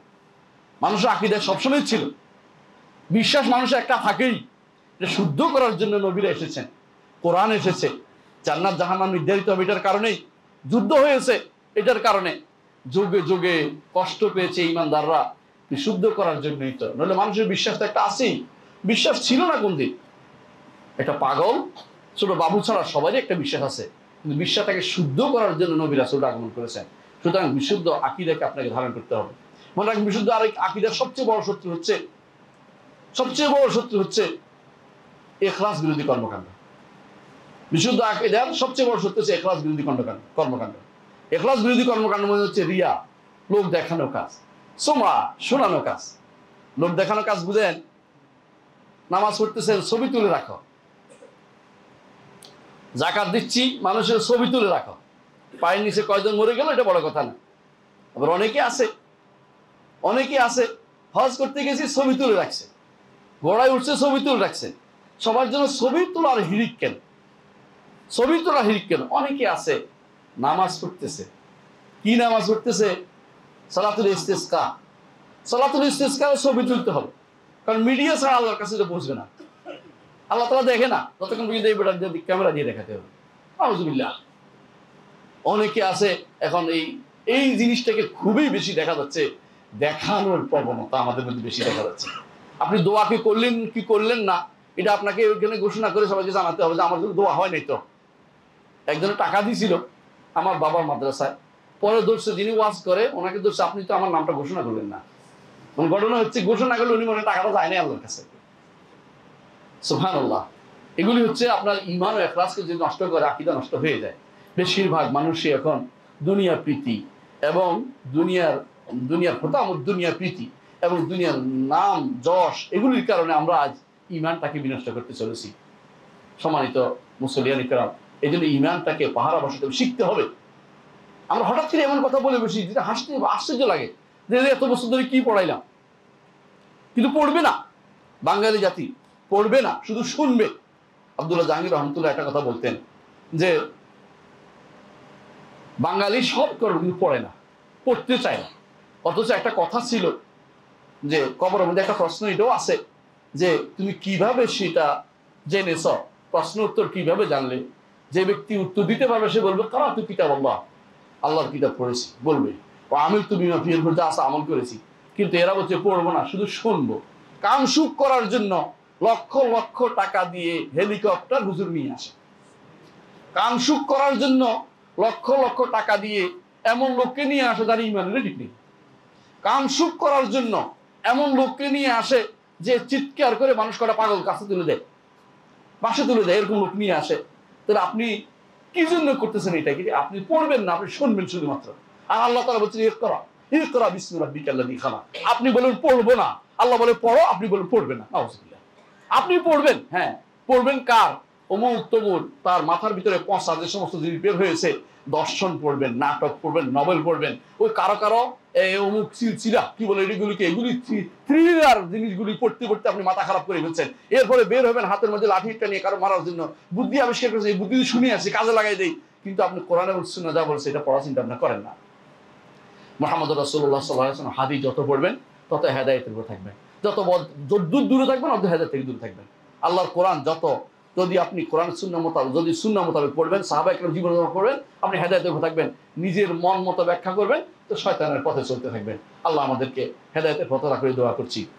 আল্লাহ সাল্লাল্লাহু আলা সাইয়্যিদিল বাশারিয়া মুহাম্মদ ইবনে আব্দুল্লাহ কামা আমারা আল্লাহু আযজা ওয়া জাল্লা ফি কিতাবিহি ওয়া তান্না বিমালাইকাতিল মুসাব্বিহাতিল কুদসি ওয়া তাল্লাসা বিকুম আইয়ুহাল মুমিনুন ফাকালা তাআলা মুখবিরান ওয়া আমিরা ইন্না আল্লাহা ওয়া মালাইকাতাহু ইউসাল্লুনা আলান নবী ইয়া আইয়ুহাল্লাযীনা আমানু সাল্লু আলাইহি ওয়া সাল্লিমু তাসলিমা وقال النبي صلى الله عليه وسلم من صلى عليه مرة صلى الله عليه بعشرة اللهم صل على محمد كما صليت على ابراهيم وعلى ال ابراهيم انك حميد مجيد اللهم بارك على محمد وعلى ال محمد كما باركت على ابراهيم وعلى ال ابراهيم انك حميد مجيد اللهم ارض عن الخلفاء الراشدين ابي بكر وعمر وعثمان وعلي وعن سائر الصحابه والتابعين رضوان الله عليهم اجمعين اللهم اغفر لنا ولاخواننا الذين سبقونا بالايمان ولا تجعل في قلوبنا غلا للذين امنوا ربنا انك رؤوف رحيم اللهم اغفر لنا اجمعين اللهم اغفر لنا اجمعين আল্লাহ আমাদের সবাইকে আপনি ক্ষমা করে দিন। আল্লাহ আমাদের সবাইকে আপনি সহিহ ঈমান দান করুন। আল্লাহ সহিহ আমল করার তৌফিক দান করুন। আল্লাহ আমাদেরকে আপনি সঠিক দাওয়াত দেওয়ার তৌফিক দান, সঠিক পথে দাওয়াত দেওয়ার তৌফিক দান করুন। আল্লাহ সঠিক পথটি আমাদেরকে দিয়ে দিন। আল্লাহ সঠিক পথটি আমাদেরকে দিয়ে দিন। আল্লাহ আমাদেরকে আপনার পথে সবর করার তৌফিক দান করুন। আল্লাহ আমাদেরকে দ্বীনের উপর অটল রাখুন। আল্লাহ সুন্নাহর উপর অটল রাখুন। আল্লাহ আমাদেরকে আপনার নবীকে ভালোবাসার, তার কথা মতো আমল করার তৌফিক দান করুন। আল্লাহ আমাদের যুবকদেরকে দ্বীনের উপর রাখুন। আল্লাহ বৃদ্ধদেরকে ঈমানের সাথে মৃত্যু দিন। আর আল্লাহ আমাদের ছোট ছোট বাচ্চাদেরকে দ্বীনের উপর বড় করুন। আমাদের মাদেরকে দ্বীনের উপর বড় রাখুন। আমাদের বোনদেরকে হেশমত দান করুন, তারা যেন কারো যেন ফিতনার কারণ হয় সেই তৌফিক তাদেরকে দিন। আল্লাহ আমাদের মেয়েদেরকে দ্বীনের উপর রাখুন। আল্লাহ তাদেরকে সত্যিকারের আয়েশা রাদিয়াল্লাহু আনহার মতো তাদের মতো জীবন যাপন করা তাদেরকে সুযোগ দিন। আল্লাহ তাদেরকে তৌফিক দান করুন। আল্লাহুম্মা ইগফির ওয়ারহাম ওয়া আনতা খায়রুর রাহিমিন। ইবাদাল্লাহ রাহিমাকুমুল্লাহ ইন্নাল্লাহা ইয়া'মুরু বিল 'আদলি ওয়াল ইহসান وإيتاء ذي القربى ينهى عن الفحشاء والمنكر والبغي يعظكم لعلكم تذكرون ولذكر الله أكبر والله يعلم ما تصنعون